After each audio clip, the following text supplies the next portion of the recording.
Billions in the janitor's hands. Chapter 1. Clippers and Scorn. Yo, you lost, old-timer. Calvin's voice cracked like a whip the moment Langston pushed through the glass door. Clippers paused mid-buzz, hair fell in slow motion, and 9 pairs of eyes locked on the newcomer.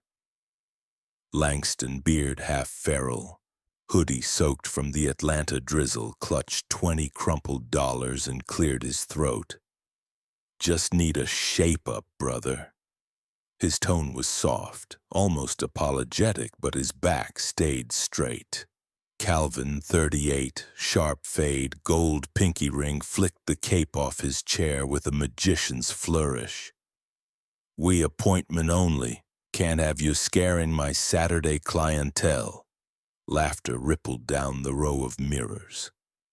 A teenager in the corner snapped a pic, whispering, #streetzombie. Zuri, the shop's janitor, froze mid-mop. Sweat curled at the edges of her silk headscarf. She hated when Calvin played God. Langston caught her eye, brief spark of human contact, then offered the bills like a peace flag. I can pay full price, Calvin snorted. Full price? Bro, that 20 barely covers my beard oil. He turned to the room. Tell me I'm lying. More chuckles, one sympathetic cough. Langston's cheeks flushed, but he stayed calm. Inside, memories knocked. Boardrooms, charity galas, people bowing. None of it mattered right now. He was scouting hearts, and the verdict already stung. He tried once more. Not looking for charity, man, just a cut.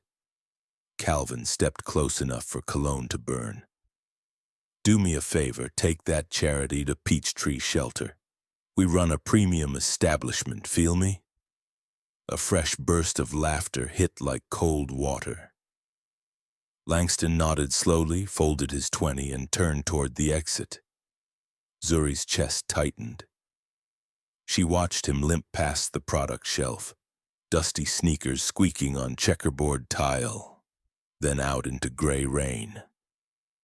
The bell above the door jangled, lonely as a train whistle. Calvin clapped dust off his hands. Back to business, folks. Who needs the deluxe fade? Clippers roared again, but the energy felt crooked, offbeat. Zuri couldn't shake the scene. Her mama always said hurt sits heavy until somebody lifts it. She glanced at her paycheck envelope taped to a bleach bottle. Barely rent, barely meds for mama's asthma. Still, something about that man's steady eyes was louder than fear. She set her mop aside and slipped out the back, rain kissing her arms. The alley smelled of wet cardboard and barbecue smoke drifting from King's Grill 2 doors down. She spotted Langston hunched beneath a flickering streetlight, steam rising from his jacket. Sir, hey, mister, she called, jogging up, heart hammering like cymbals. Langston turned, surprise softening into a tired grin. Ma'am, you ain't got a... Name's Zuri, she cut in, thrusting a foam cup toward him. Shop coffee, bitter as Calvin's heart, but it's hot. He accepted, hands trembling. Appreciate you, Zuri, I'm Langston. He sipped, winced at the taste, chuckled. Rain drummed on dumpster lids. Neon from a payday loan sign painted them orange and green. Sorry about Calvin, she said, voice low. He don't speak for all of Auburn, Ave. Langston studied her, noting the worry lines etched deeper than her 29 years. Why you helping a stranger? She shrugged. Grandmama used to say, you see somebody drowning, don't ask how they fell in, just throw a rope. Langston felt the words land. A rope, exactly what he'd come looking for. He drained the cup, rain running down his beard like silver threads. Thank you. Honest. Zuri dug into her tote and produced a half-soggy turkey sandwich wrapped in deli paper. Ain't gourmet, but you look hungry. He laughed, actually laughed, the sound rusty but real. Turkey on rye might save my life tonight. He took a bite, eyes closing as if tasting history. Cars hissed past on Auburn.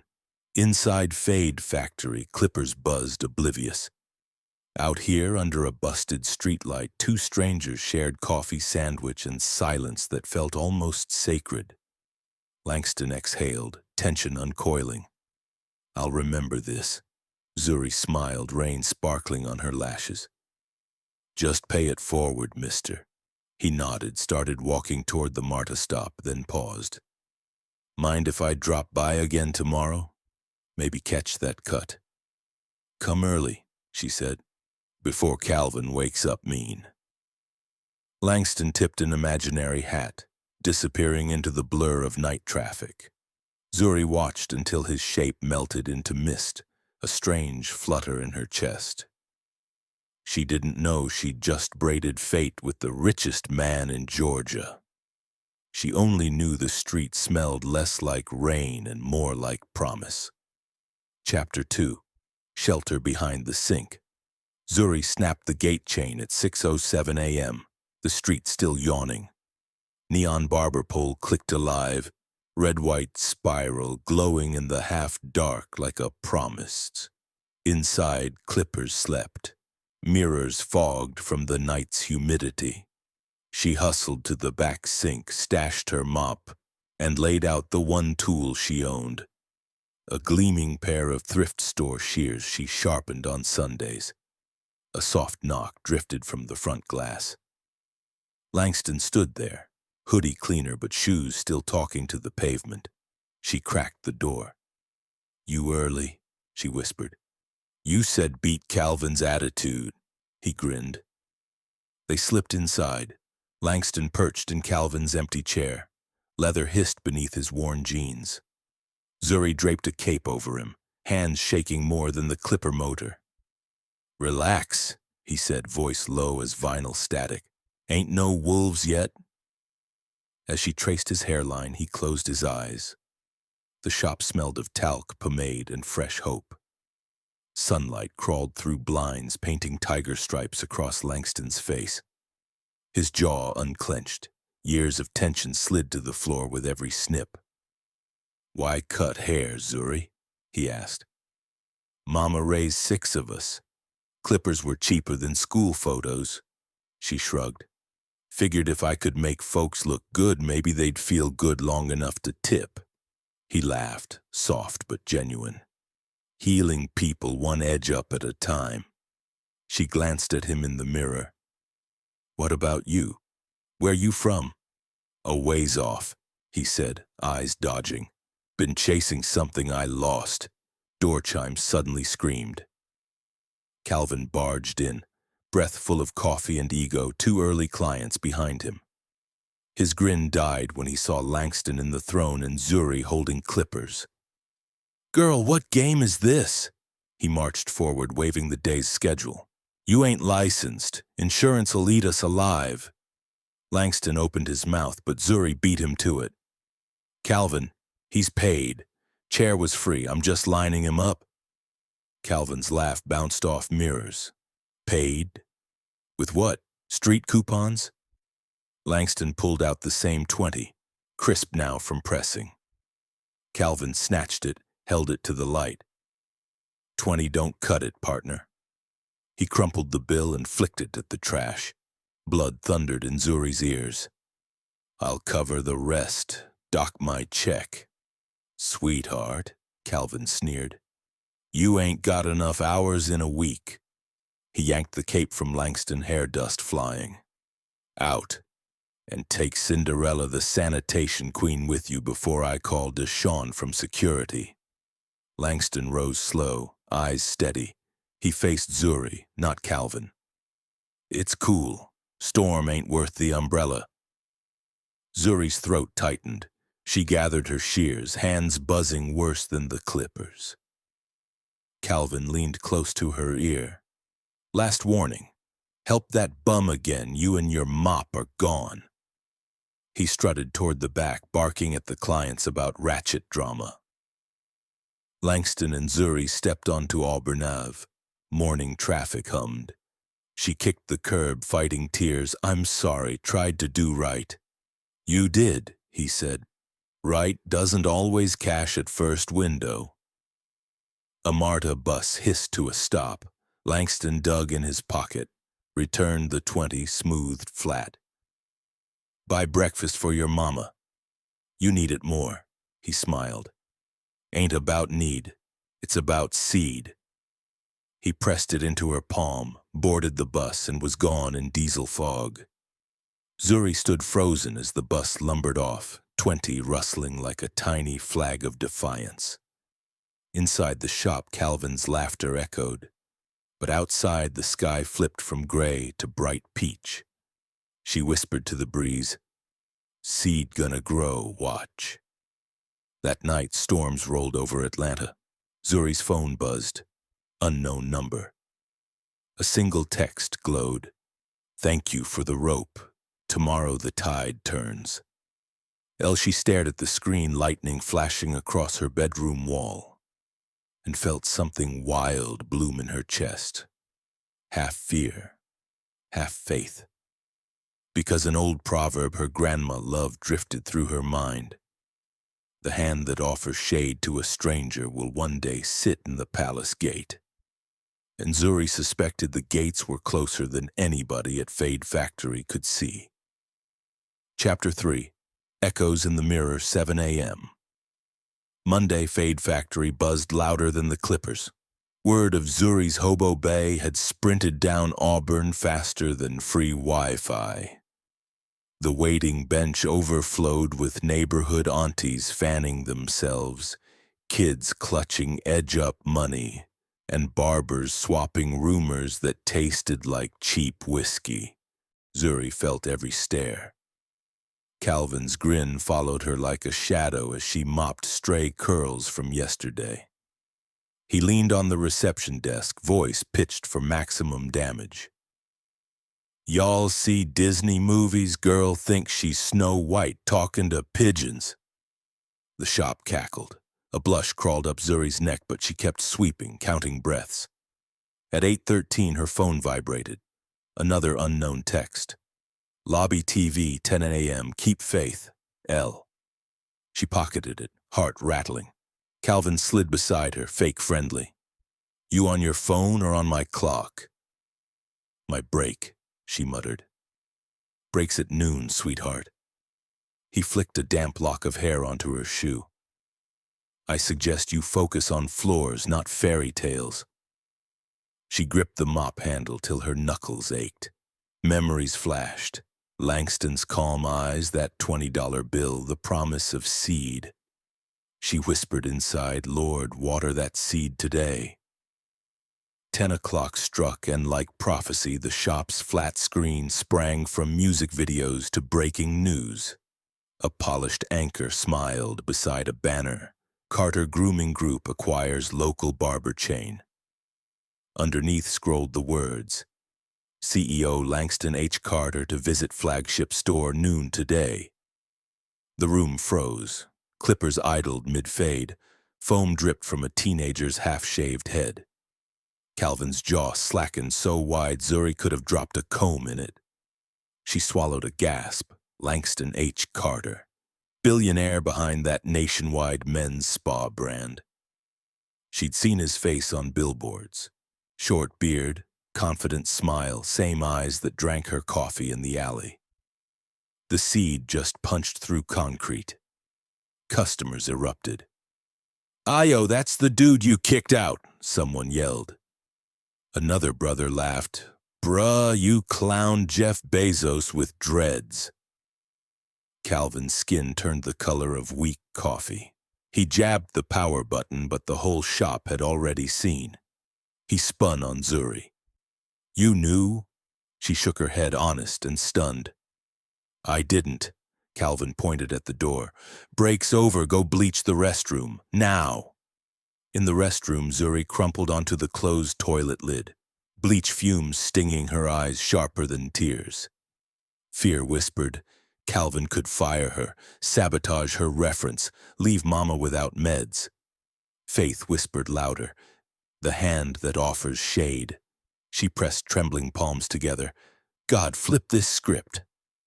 The shop door jingled at 11:52. Zuri peeked through the supply closet vent and saw black SUVs lining the curb, dudes in Bluetooth earpieces fanning out. Calvin adjusted his tie so tight his forehead shone.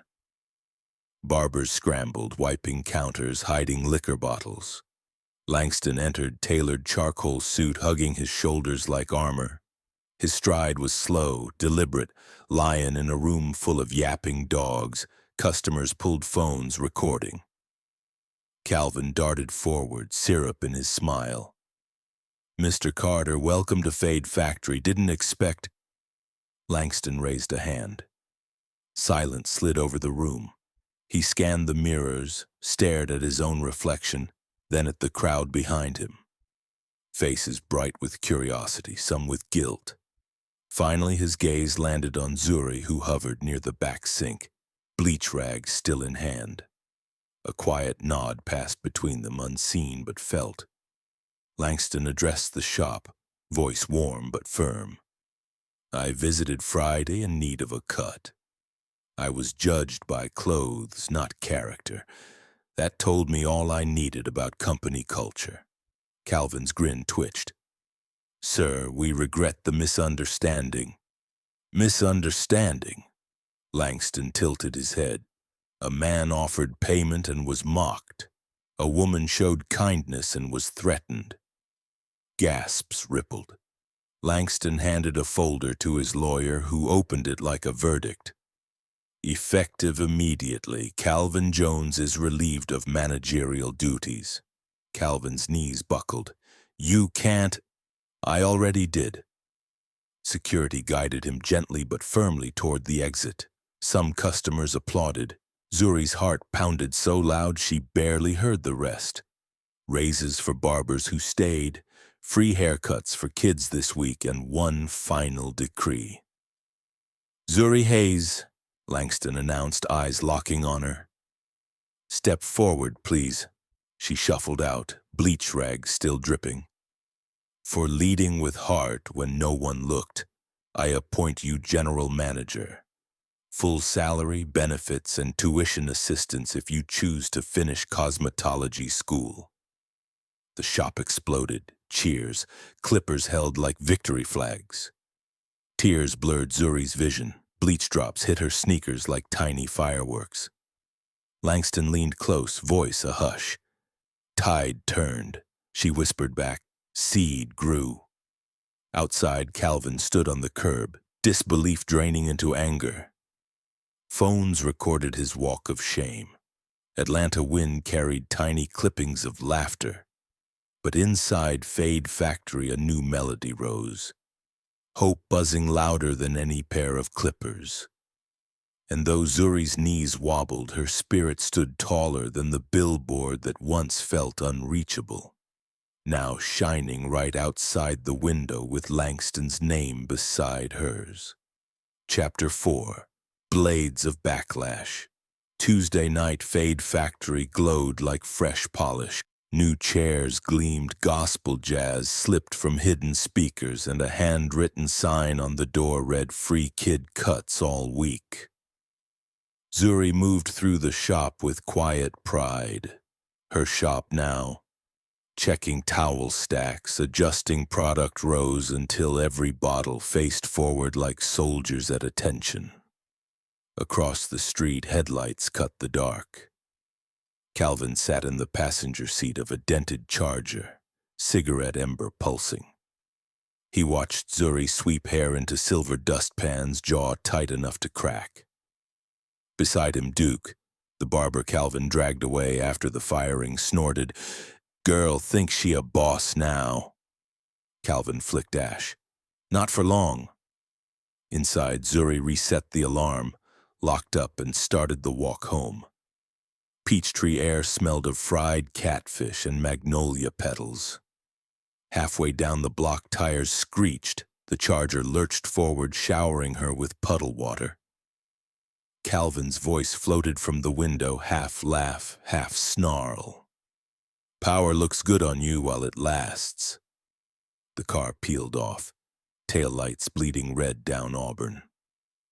Next morning, Langston arrived before sunrise carrying 2 cups of chicory coffee. He found Zuri crouched by the shattered front window, sweeping glass into a dustpan, jaw clenched so hard her lips trembled. "You okay?" he asked. She nodded, but the mop bucket shook. On the plywood, Calvin had spray-painted snitches, "Get stitches," in dripping red letters. Langston touched her wrist. "I'll call a glazier. You call your spirit back." "What if he keeps pushing?" she whispered. "Pressure makes diamonds," he said, "and diamonds cut glass." They opened at 10 with plywood still up, but customers showed anyway, drawn by curiosity and free fades. Zuri's hands flew, clip, blend, edge, yet her eyes darted to the street every time an engine backfired. At noon, a city inspector strutted in, badge shining. He claimed he'd received complaints of unlicensed staff. Zuri produced every certificate, each stamped and laminated by Langston's legal team. Inspector left empty-handed, but Zuri saw Duke laughing on the sidewalk, phone still pressed to his ear. After closing, Langston walked her home. Atlanta's sky rumbled, purple clouds stacked like bruises. As they passed King's Grill, Calvin stepped from an alley, blocking the sidewalk. Rain began pelting neon. "Y'all trespassed in my life, so I'm trespassing in yours," he said, voice thick with cheap whiskey. "Give me my shop back, or the next window ain't gonna be glass." Langston's tone dipped to river-deep calm. "Brother, the shop was never yours. It belonged to whoever served the community best. Turns out that's her." He nodded toward Zuri, whose knees knocked but whose eyes sparked fire. "Step off the path, Calvin." Calvin lunged, just enough to test courage. Zuri's grandmother's cane, carried tonight for protection, slammed between them. "You want trouble," she said, breath shaking. "But I carry peace heavier than your anger." Calvin saw the street camera blinking above, cursed, and melted into the rain. That night, Langston and Zuri sat on her mama's tiny porch, thunder rolling like distant drums. Mama slept inside after a tough asthma spell. Charity meds now delivered weekly courtesy of Carter Grooming. Zuri stared at the rain, shoulders sagging. "Every jar of blessing seems to come with a spoonful of threat," she murmured. Langston leaned back in the rocking chair, rain tapping the tin roof. "Old Ghana proverb," he said. "The tree the village shelters under is the tree the lions circle. Folks attack what gives shade." He handed her a velvet pouch. Inside lay a small gold clipper charm on a chain. "For courage. Gold soft until it's tempered by fire, same with hearts." Zuri's throat tightened. "I never wanted war. Just wanted a job that kept Mama breathing." He met her gaze. "Some blessings demand a fight. Question is, do we swing or do we fold?" Lightning flashed, turning his eyes to molten copper. She felt heat crawl across her cheeks, but also a strange steel settle in her spine. "We swing," she said. Friday came with blue skies and another line out the door. Calvin's threats fizzled once the neighborhood saw free backpacks for kids. Saw Zuri walk elderly men to their cars after shaves. Saw Langston sweeping clippings like any other apprentice. Gossip flipped. People now mocked Calvin for letting gold slip through his fingers. That evening, Langston locked up and handed Zuri a sealed envelope. Inside was a partnership contract. 51% to her, 49% to Carter Grooming. She stared, stunned. "Why me?" "Because a mop became a sword," he said, "and a heart became a roof." Tears spilled, she laughed through them. Somewhere drums from a street festival thumped, mixing with traffic like a heartbeat. Langston offered his arm. She took it, stepping onto Auburn Ave with shoulders square, gold clipper glinting against her collarbone. Chapter 5. Mask of Money. 50 million is on the table, sign and walk away. The words dropped like bricks in Carter Tower's glass boardroom. Sun poured across a mile-high skyline, but ice lived in every marble corner. Langston sat at the head, tailored blazer off, sleeves rolled, jaw flexing. Across from him, his mother, Celeste Carter, 60. Voice lacquered in velvet and iron, slid an envelope across the table toward Zuri. Zuri's palms sweated against her thrift store blazer. She had never ridden an elevator so high the city looked like Lego. Now the richest woman in Atlanta was buying her silence like a parking ticket. Inside the envelope, a cashier's check that could replace Mama's lungs, pay every bill on Auburn, feed half the block. Celeste's diamond watch ticked loud. Langston's uncle board chair cleared his throat. Nephew, investors jittery. Headlines say billionaire throws empire to a janitor. That ain't brand synergy. Laughter murmured around polished oak. Langston spoke low, steady. Brand is humanity. She protected it when y'all forgot. He locked eyes with Zuri, signal of trust, but her heartbeat sprinted. Celeste folded manicured hands. Ms. Hayes, my son's charity trip is cute, but mergers need pedigree, not pity. Her smile didn't touch her eyes. Take the blessing. Zuri inhaled slow. Childhood flashed, counting coins for bus fare. Mama coughing through broken inhalers, Calvin's letters of threat still tucked in her purse. Money sat there like an angel in the wrong suit. She touched the envelope, then her gold clipper charm. Its warmth steadied her. Mrs. Carter, she said, voice shaky but clear, my price was paid the night your son swept my floor. She slid the envelope back. Gasps fluttered around the table. One board member muttered, girl crazy. Celeste's smile cracked. You'd toss a fortune for what, love? Zuri held Langston's gaze. For peace. Peace I can't cash but I can sleep on. Uncle Drum tapped the mahogany. Lang, if you won't control the narrative, we will. Vote is simple. Remove Ms. Hayes and resume expansion, or we freeze funding. Hands shot up around the table.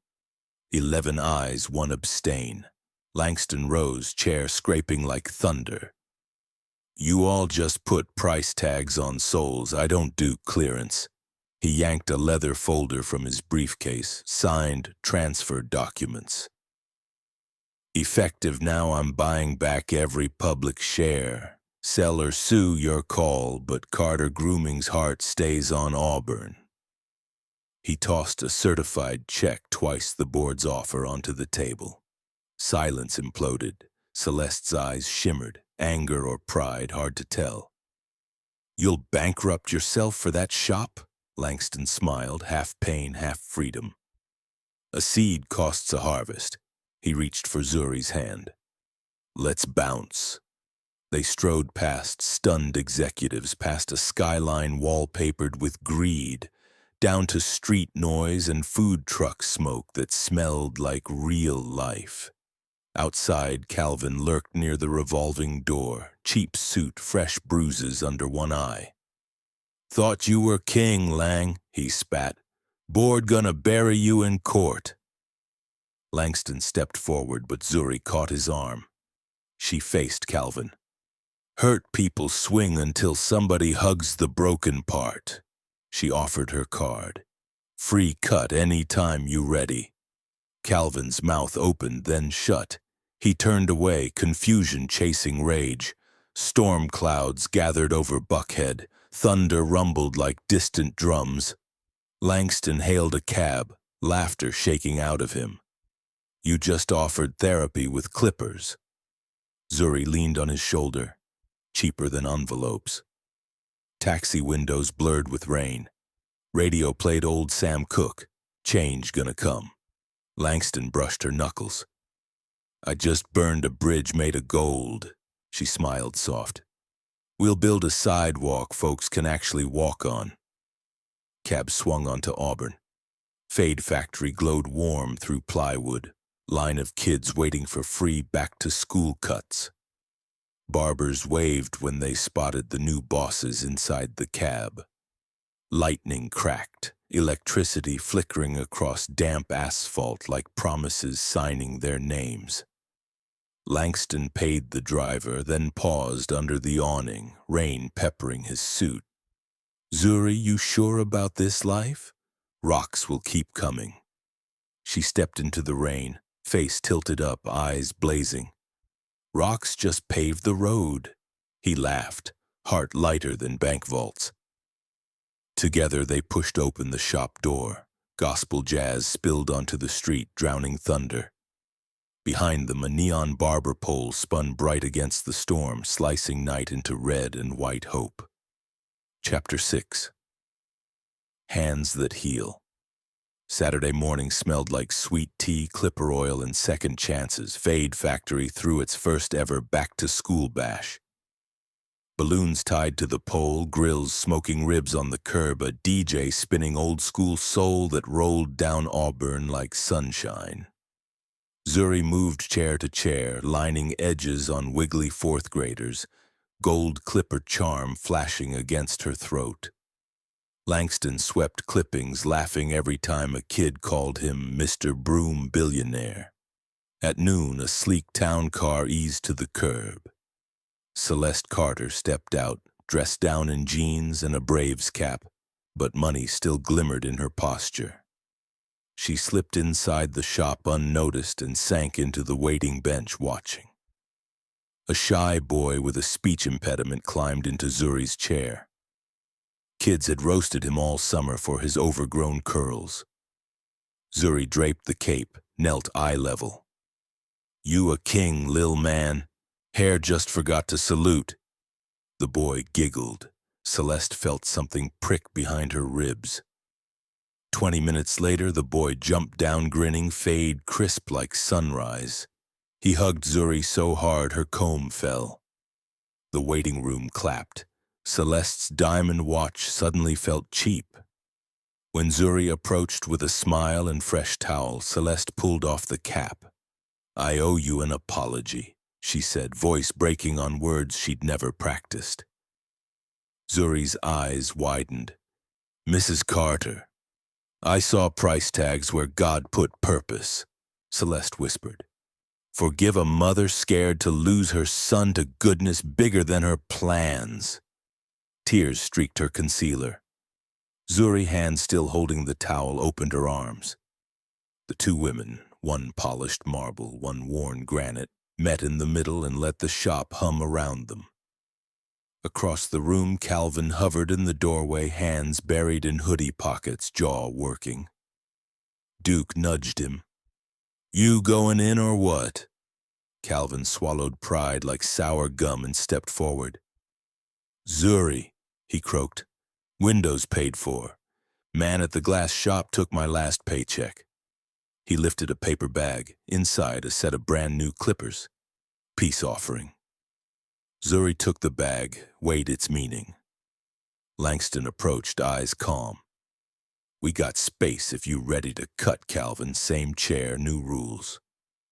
Calvin's shoulders sagged with relief. He nodded, wiped eyes quick, and the shop clapped again, louder this time. Evening draped gold over the street festival. Langston led Zuri onto the flat roof above the shop, fairy lights strung between vents. The skyline burned orange. He pulled a small velvet box from his vest. I traded my last public share for this, he said, opening to reveal a simple platinum band etched with barber shears and a tiny seed sprout. Will you keep trimming my rough edges the rest of this life? Zuri's breath caught. Only if you keep sweeping mine. She slipped the ring on. It fit like dawn on a long night. Below, the DJ cut the music and called the crowd's attention. Celeste's voice echoed through a borrowed mic. Carter Grooming and Fade Factory are launching the Langston Hayes Scholarship, full tuition for any Atlanta student pursuing cosmetology or nursing. Cheers lifted like church roof beams. Thunder rolled distant, but no one flinched. Langston and Zuri looked out over Auburn of, vendors packing tables, kids chasing bubbles, Calvin giving a free lineup to the shy boy's father. The pole's red and white swirl glowed against the dimming sky, a lighthouse that once drew in a man disguised in rags and a janitor armed with a mop. An old head on the corner hollered up to them, "Love sure do cut deeper than them clippers." Laughter rippled through the street. Langston wrapped an arm around Zuri's waist and whispered the last line of his grandfather's favorite proverb. "A hand that heals another will never beg for bread." Zuri leaned into him, eyes soft as dusk. "Then let's keep healing till the city shines." And beneath the twinkle of rooftop lights and the hum of a neighborhood reborn, two hearts, tempered by fire, polished by mercy, began the quiet work of ruling kind,